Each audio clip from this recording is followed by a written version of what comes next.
రాజ్యాంగం ప్రకారం ఈ బ్రాహ్మిన్స్ ఈ కులాన్ని క్రియేట్ చేసి సొసైటీలో పెట్టిందో ఒక మీరు చెప్పాలి, సభాముఖంగా అందరికీ తెలియాలి కూడా. ఎందుకంటే మేము అందరితోటి కలిసి ఉండాలనుకుంటాం, అందరితో పాటు ముందుకెళ్ళాలనుకుంటాం. గుడికి వచ్చిన పూజారులు కూడా, ఇప్పుడు బ్రాహ్మిన్స్ అంటే అందరూ పూజారులు కాదు, దీంట్లో చదువుకునే వాళ్ళు ఉన్నారు, ఉద్యోగాలు చేసుకునే వాళ్ళు ఉన్నారు, అదేవిధంగా బిజినెస్లు చేసుకునే వాళ్ళు ఉన్నారు, వేదాలు నేర్చుకునే వాళ్ళు ఉన్నారు, వేదం నేర్చుకొని వీళ్ళకి పాఠాలు నేర్పి వాళ్ళని ప్రయోజకులను చేసి వాళ్ళకి వేద పాఠశాలలాగా వాళ్ళని ముందుకు చేసుకునే వాళ్ళు అందరూ ఉన్నారు. దీంట్లో గవర్నమెంట్ కూడా అంబేద్కర్ గారు చెప్పారు 10 సంవత్సరాలు ఈ రిజర్వేషన్ ఉండాలి అని. ఈ 10 సంవత్సరాల నుంచి 70 సంవత్సరాల దాకా అనుభవిస్తున్నారు కదా. ఈ 70 సంవత్సరాలు అనుభవిస్తున్నప్పుడు మీరు ఎందుకు దానికి అడ్డం పడి ఆపట్లేదు? శ్రీకృష్ణ గారు ఉండండి. ఇప్పుడు 70 సంవత్సరాల నుంచి మీరు తీసుకుంటున్నారు కదా, ఇప్పుడు ఏమైనా రాజ్యాంగం ప్రకారం మీరేమన్నా మారి పైకి వచ్చారా? దీంట్లో అనుభవించిన వాళ్ళే అనుభవిస్తున్నారు, లేని వాళ్ళు ఇంకా అట్టగా ఉన్నారు. హిందూ దళితులు ఎవరైతే ఉన్నారో వాళ్ళు ఇప్పటికీ బాధపడుతూనే ఉన్నారు. రిజర్వేషన్ గురించి సమస్య కాదు, ఇక్కడ సేమ్ టైం ఇక్కడ బ్రాహ్మిన్స్ కులాల్ని తయారు చేసింది ఎక్కడ? మీరు ఓపెన్ గా ఎక్కడైనా స్టేట్మెంట్ ఉందా? ఇంకోటి రాజ్యాంగాన్ని నడుపుతుంది బ్రాహ్మిన్సేనా, రాజ్యాంగాన్ని నడుపుతుంది బ్రాహ్మిన్సేనా, రాజ్యాంగ పదవుల్లో బ్రాహ్మిన్స్ ఉండి ఏమైనా డైవర్ట్ చేస్తున్నారా? చెప్పండి ఎక్కడన్నా. ఓకే, తెలంగాణ శ్యామ్ కూడా మనతో పాటు లైవ్ లో జాయిన్ అవుతున్నారు. శ్యామ్, చాలా ఇంట్రెస్టింగ్ క్వశ్చన్ రైజ్ అవుతుంది ఇక్కడ. ఎక్కడైనా డామినెన్స్ మేము చూపిస్తున్నామా అనేది, మా డామినెన్స్ ఎక్కడైనా ఉందా, రాజ్యాంగం రాసింది మేమేనా అనే ఒక క్వశ్చన్ నుంచి మొదలు పెట్టి మా డామినెన్స్ ఎక్కడైనా ఉందా చూపిస్తారనే క్వశ్చన్ రైజ్ అవుతోంది. మీ అబ్జర్వేషన్స్ ఏంటి శ్యామ్? సార్, ముందుగా ఆర్టీవీ ప్రేక్షకులకు, ప్యానెల్లో ఉన్నటువంటి పెద్దలందరికీ సామాజిక వందనాలు. బ్రాహ్మణ పెద్దలకు ఎందుకు ఇంత కోపం వచ్చిందో నాకైతే తెలియదు, కానీ ఈ రోజు వాళ్ళ ప్రెస్ మీట్ కూడా పెట్టారు సార్. సోమాజిగూడ ప్రెస్ క్లబ్ లో బాస్ అని చెప్పేసి బ్రాహ్మణ వివిధ సంఘాలు అందరు కలిసి ఒక ప్రెస్ మీట్ పెట్టి మందకృష్ణను చాలా హేళనగా మాట్లాడుతూ చాలా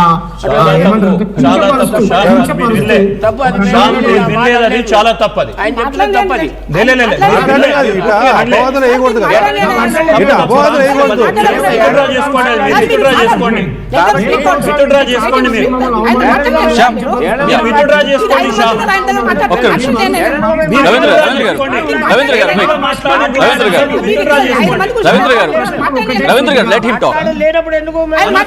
లక్ష్మీనారాయణ గారు రవీంద్ర ఒక్క నిమిషం. శ్యామ్ సార్, మీకు అవకాశం వచ్చినప్పుడు నా మాటల్లో ఏదైనా తప్పుంటే మీరు ఖండించండి దయచేసి. ఓకే సార్, మా సూటి ప్రశ్న సార్, ఈ దేశంలో మీరు చెప్పినట్టుగా ఏ మత గ్రంథాన్ని మా అయ్యలు మా తాతలు ముందు చదవలే. మేమైతే భగవద్గీతను చదవలే, బైబుల్ని చదవలే, ఖురాన్ని చదవలే, ఏ మత గ్రంథాలను కూడా చదవలే. మీరు చెప్తున్నారు దైవం ఏమంటారు, దేవుడు ఈ సృష్టిని సృష్టిస్తే ఏమంటారు, ఈ మొత్తం మంత్రం, దేవుడు మంత్రం ఆధీనంలో ఉంటాడు, ఆ మంత్రం బ్రాహ్మణుల ఆధీనంలో ఉంటారు, కాబట్టి మనుషులందరూ మీ ఆధీనంలో ఉండాలని మీరు చెప్పదలిచినట్టు మాకైతే స్పష్టంగా అర్థమైంది. సరే, ఓకే, మేము మీ ఆధీనంలో ఉంటాం. మీరేమంటున్నారు, బ్రాహ్మణ, క్షత్రియ, వైశ్య, శూద్ర అనేటువంటి 4 వర్ణాలు మాత్రమే ఉన్నాయని అంటా ఉన్నారు. మేమేమంటున్నాం, పంచమ వర్ణం పేరుతోని వేల వందల లక్షల సంవత్సరాలుగా ఈ దేశంలో దళితులు అనేటువంటి వాళ్ళు, మీ నోటి నుంచి మీరే చెప్పారు, 61 కులాల్లో ఉన్నటువంటి దళితులు కాశ్మీర్ నుంచి కన్యాకుమారి దాకా అన్నిటికీ ఈ రోజు ఎందుకు దూరంగా ఉన్నారు? వేల సంవత్సరాల నుంచి సామాజిక రుగ్మతల్ని వాళ్ళు ఎందుకు ఎదుర్కొంటా ఉన్నారు? నెంబర్ 2, మీరు అన్నారు ఆధిపత్యం ఎక్కడుందా అని అడిగారు. ఎస్, మీరు చూడండి, ప్రతి కులంతోని దళితుడు అవమానానికి గురవుతాడు తప్ప ఏదైనా పర్సనల్ గా పంచాయతీ పెట్టుకున్నప్పుడు ఇంకో రకంగా ఈ ఇద్దరు వ్యక్తుల మధ్య గొడవ జరుగుతుంది తప్ప కుల పంచాయతీ వచ్చినప్పుడు ప్రతి ఒక్కరు, ఈ రోజు ఎస్సీలో ఉన్నటువంటి పైన ఉన్నటువంటి కులాలు ప్రతి వాడిని కులం పేరుతో ఆఖరికి మా మీద బూతులు పెట్టి కూడా రకరకాల బూతులతో మమ్మల్ని తిట్టినటువంటి సందర్భాలు మనం గ్రామాలలో చూస్తాం. కాబట్టి మేము అంటున్నాం, మా పైన అందరూ ఆధిపత్యం చెలాయిస్తా ఉన్నారు సార్, మీరని మేము అంటలేదు. కాకపోతే కుల వ్యవస్థలో మీరు పైన ఉన్నారు కాబట్టి, మేము కింద ఉన్నాం కాబట్టి, మాకెందుకయ్యా ఇంత నీచమైనటువంటి ఈ హోదాని ఇచ్చారు? మీరెందుకు ఉన్నతమైనటువంటి హోదాలో ఉన్నారు? కాబట్టి మాకు కూడా సామాజిక గౌరవ హోదా ఉండాలి. ఈ దేశం అందరు హిందువులు అంతా ఉన్నారు. మేమేమంటున్నాం, ఇప్పుడు దాని చర్చలోకి పోవట్లే.